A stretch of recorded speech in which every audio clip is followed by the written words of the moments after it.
यवतमाळ जिल्हा काँग्रेस कमिटीच्या नवनिर्वाचित जिल्हाध्यक्षपदी निवड झाल्यानंतर ॲडव्होकेट सचिनभाऊ नाईक यांच्या यवतमाळ शहरातील आगमनानिमित्त उत्साहपूर्ण वातावरणात भव्य स्वागत सोहळ्याचे आयोजन करण्यात आलं। शहरातील विविध भागात कार्यकर्त्यांनी मोठ्या जल्लोषात त्यांचं स्वागत केलं। पक्ष पदाधिकारी, कार्यकर्ते आणि समर्थकांनी मोठ्या संख्येने उपस्थित राहून नव्या नेतृत्वाविषयीचा उत्साह व्यक्त केला। कार्यक्रमाची सुरुवात विविध महापुरुषांच्या स्मारकांना अभिवादन करून करण्यात आली।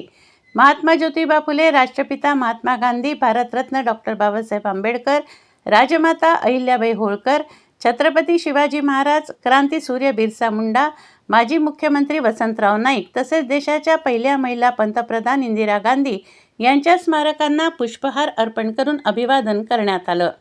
या अभिवादन कार्यक्रमातून सामाजिक, शैक्षणिक आणि राष्ट्रीय मूल्यांचा वारसा पुढे नेण्याचा संदेश देण्यात आला।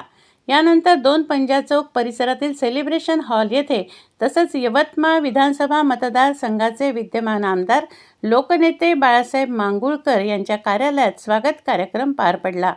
या कार्यक्रमात विविध मान्यवरांनी आपले मनोगत व्यक्त करत नव्या जिल्हाध्यक्षांना शुभेच्छा दिल्या आणि काँग्रेस पक्षाच्या संघटनात्मक बळकटीसाठी त्यांच्या नेतृत्वावर विश्वास व्यक्त केला। यावेळी नवनिर्वाचित जिल्हाध्यक्ष ॲडव्होकेट सचिनभाऊ नाईक यांनी उपस्थित कार्यकर्त्यांना संबोधित करत केंद्र व राज्य सरकारवर जोरदार टीका केली।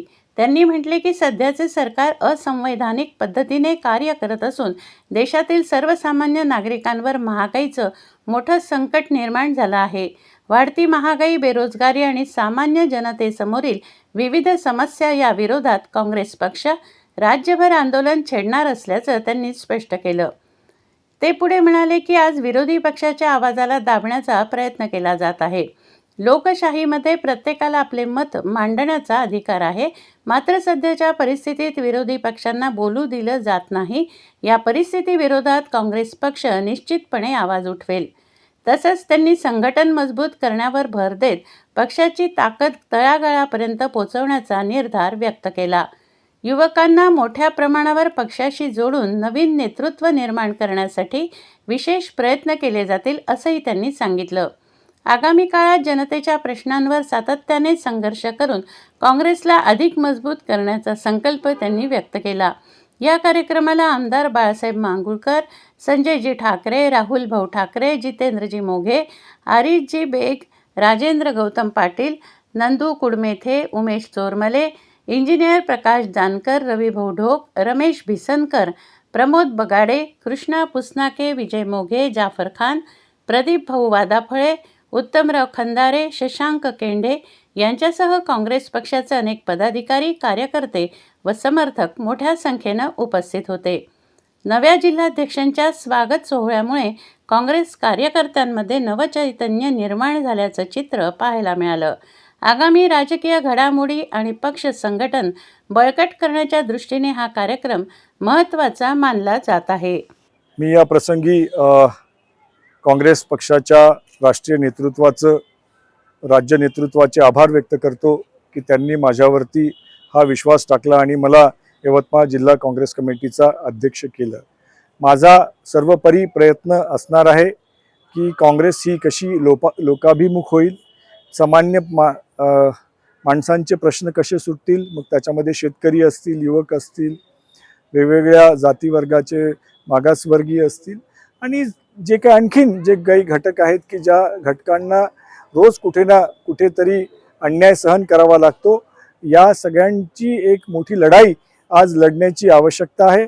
आज या देशामध्ये आणि राज्यामध्ये जे सरकार आहे ते संविधान विरोधी सरकार आहे, लोकशाहीला मानणारं हे सरकार नाही आहे आणि त्याच्यामुळे आज देशासमोर, राज्यासमोर अनेक संकटं निर्माण झालेली आहेत आणि या संकटातून आपला परिसर कसा बाहेर निघेल यासाठी आम्हा सगळ्यांना मिळून प्रयत्न करण्याची गरज आहे आणि हे या येणाऱ्या काळामध्ये आम्ही या सगळ्या गोष्टींची संवेदनेने विचार करून या सगळ्या बाबींवरती काम करण्याचा आमचा प्रयत्न राहणार आहे।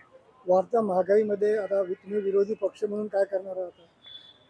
आज आपण पाहता की आज या म्हणजे जी परिस्थिती आज देशामध्ये निर्माण झालेली आहे, आज डिझेलचा आणि पेट्रोलचा जो तुटवडा होता आणि त्याच्यावरती निर्भर असणारी ही जी पूर्ण यंत्रणा असेल, मग शेती असेल, उद्योग असेल, आणखीन इतर काही ज्या बाबी असतील, आज ते मोठ्या संकटातून जात आहेत.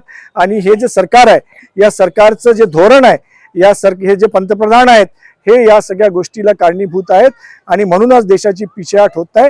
आणि काँग्रेस या महागाईच्या विरोधामध्ये मोठा संघर्ष करेल. या ठिकाणच्या जनतेला जागृत करून याला कारणीभूत असणाऱ्या लोकांना येणाऱ्या काळामध्ये सगळ्या जनतेने धडा शिकवावा, या प्रकारची आमची नीती असणार आहे आणि त्याच्यावरती आम्ही काम करू. काँग्रेस आक्रमक दिसत नाही जसे पाहिजे तसे. नाही, काँग्रेस आपण बघता आहात की काँग्रेसचे नेते आदरणीय राहुल गांधीजी ज्या पद्धतीने या सरकारवर आघात करता आहात, आज म्हणजे अशी परिस्थिती निर्माण झाली आहे की विरोधी पक्ष नेत्याला सभागृहामध्ये बोलू दिल्या जात नाही आहे. त्यांनी एखादं वक्तव्य केलं की कशा पद्धतीने सरकारमध्ये बसलेले लोक त्यांच्यावरती हल्ला करतात, हे सगळं या देशामध्ये निंदनीय आहे. आणि तरीही देखील काँग्रेस कुठेही न डगमगता, कुठल्याही प्रकारच्या कारवाईला न घाबरता आमचे नेते राहुल गांधी हे अतिशय सक्षमपणाने या सरकारच्या चुकीच्या धोरणांचा प्रतिकार करत आहेत. हिंदी मराठी